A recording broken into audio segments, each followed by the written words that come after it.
Hi everyone, welcome to the Ashley Barlow Company podcast. I'm Ashley Barlow, your host. If you are a parent, a teacher, or someone who works at a school, or you're a community member, a volunteer, or a staff member at an organization that supports people with special education plans, a coach, a tutor, or even a grandparent, you're in the right place. Sit back with an ice cold glass of lemonade, put on your walking shoes and grab some headphones, roll down the windows and cruise. Ready, set, go. Educate, advocate, collaborate. Welcome back to another episode of Special Education Advocacy with Ashley Barlow. I'm Ashley Barlow, and I'm so happy you're here. Last week, we talked about special education advocates, and what we talked about was when might you need to hire an advocate? What's that look like? When is the right time to hire a special education advocate or a special education attorney? This week, we are going to talk about what those people do. What does a special education advocate do? Maybe that'll help you make the decision about whether or not it's right to hire an advocate. Before we do that, I want to remind you that registration is open now for my ABC course, Advocacy, Business, and Concepts in Special Education. This course will help you if you want to grow or start a business as a special education advocate. I have tons of people ask me in consultations all the time, Ashley, how do you do this? And I want to tell you, I have been working on this course for years. It's been in my heart. It's been in my soul. It just wasn't coming to my mind. And in developing Ashley Barlow Company, this course came together because so many of you reached out and helped me with the information that you need.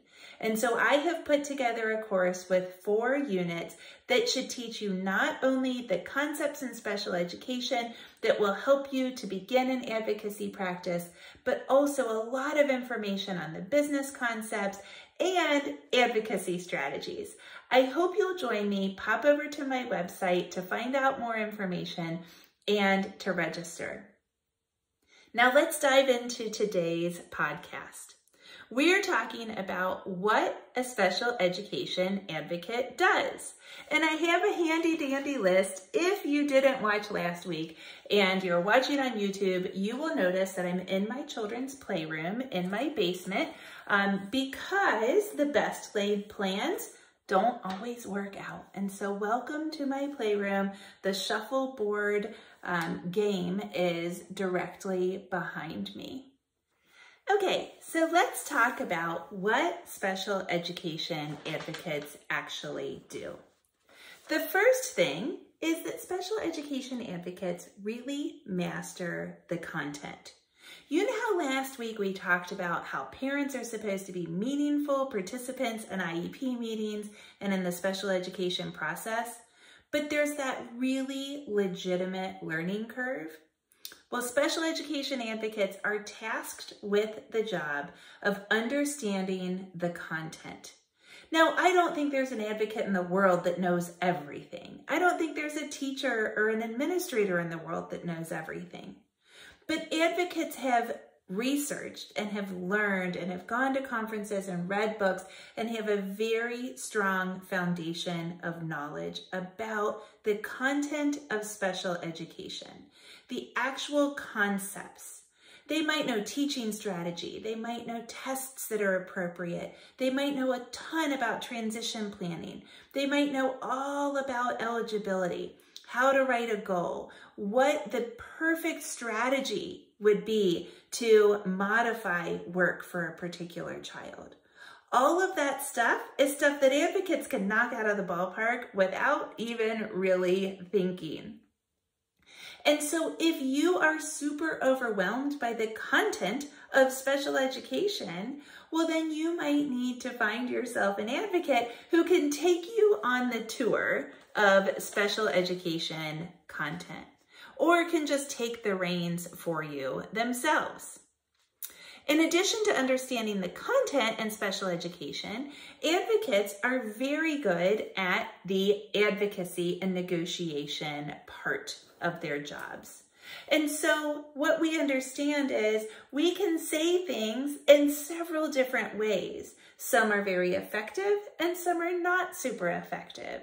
And so advocates and attorneys study and train so that they understand effective ways to communicate their clients' interests and positions. They study different information that they might want to put into their advocacy. They study different language that they can use. Heck, even the shape of the table at an IEP meeting can have an impact on the way that the meeting goes. Did you know that? Round tables are more effective in negotiation. It's proven. It's crazy. So advocates and attorneys are very well versed and very studied in advocacy and negotiation, in trying to get people to come to some kind of agreement, or in convincing somebody else on behalf of their clients that their client's position is right. That's the second thing that advocates do. So we know the content, and advocates also understand how to convey that content, convey their knowledge in a way that might make somebody else say yes.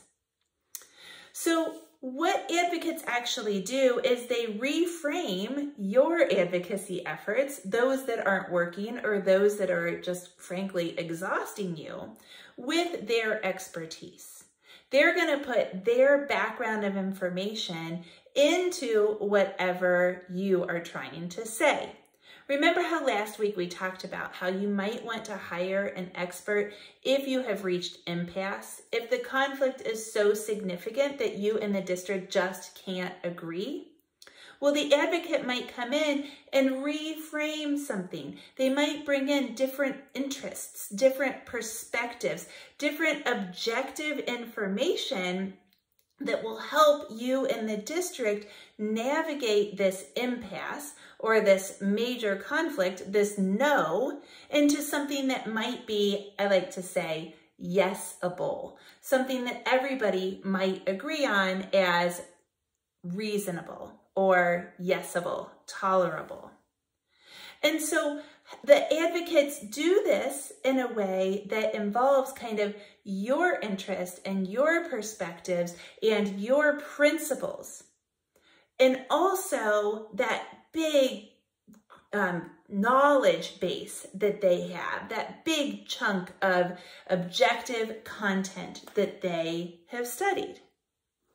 So not only do advocates actually advocate for us, but sometimes they act as a tour guide. And we talked about this last week. If you need a tour guide, your advocate can act as a tour guide. There's one particular area of family law that is very confusing. If you are a guardian or you are an adoptive parent or if you have fostered a child, you know how complicated that area of law is. I work in Kentucky and I also do some family law work. And in Kentucky, we call those dependency, neglect, and abuse cases. And those cases can be very nuanced to people that don't do them all the time. And if you are an aunt or a grandmother or a foster parent that has entered into the world of dependency, neglect, and abuse cases, you can get sideswept into the fray very easily. And so particularly when I was a younger attorney, but still quite often now, I get phone calls from people that say, I don't understand this.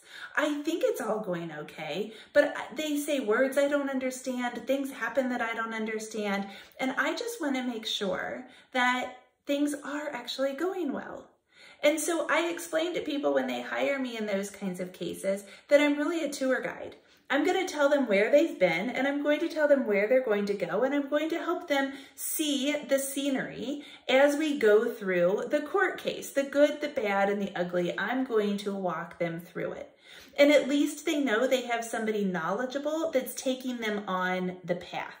At least they have a docent that's taking them through the museum. Or they have a Sherpa that's taking them up to the top of the mountain. You know, you probably wouldn't go up a mountain without somebody that is skilled and knowledgeable about that mountain and about hiking and about, I used a terrible example because I don't know much about this myself. I wouldn't go up the mountain to begin with, but I certainly wouldn't try unless I had a Sherpa that could tell me the important things. And you might feel like you are me in hiking. You might feel like you don't even know where to start in special education. Believe me, I have a lot of clients that come to me to use me as an attorney and they say, I don't even know where to start. But I know where to start because this is my job and I know how to get them to some place that looks like a starting button. And so I will help my clients in that tour guide capacity. Advocates do this quite often. I have friends that are advocates that have worked with the same family for years because the families just simply want the advocates involved from start to finish, or at least at those annual IEP meetings. This tour guide thing can be super duper powerful. Now, part of the tour guide process is keeping you organized. And believe me, it's so nice to have somebody to keep you accountable. This is kind of like when you want to start working out or you want to go to a new class or you want to do something new, an exercise, and you know you're never going to do it unless you have an accountability partner. So I used to go to a class at 6 a.m. and I knew I was not going to actually get out of bed when my alarm went off unless somebody else was at that class expected me to be there. And so I convinced a neighbor to come to the class with me. You've done this. I know that you do it too. And so having an advocate or an attorney might give you some kind of accountability partner in order to keep you organized. Man alive, is there a lot of information in special education. There's so much paperwork, and you really sometimes don't even know if you should keep some of the stuff.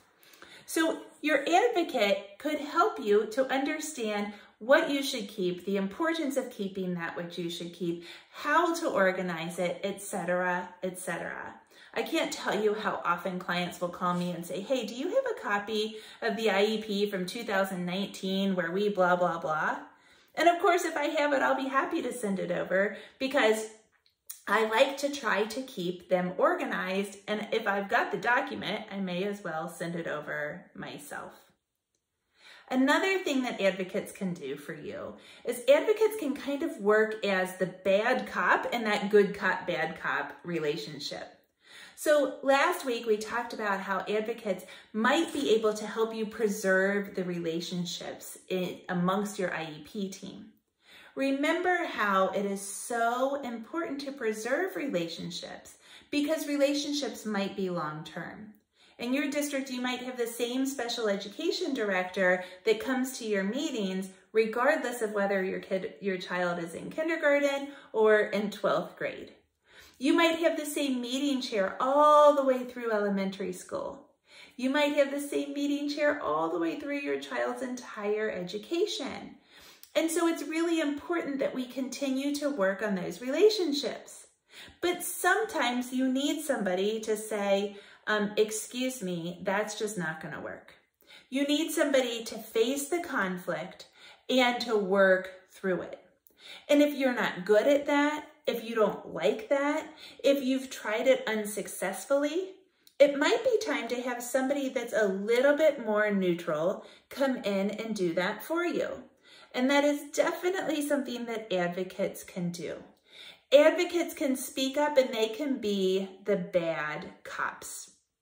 You get to stay good cop. You get to stay the empathetic, concerned, subjective mom or dad or guardian. And the advocate gets to be the bad cop that says, excuse me, that's not going to work.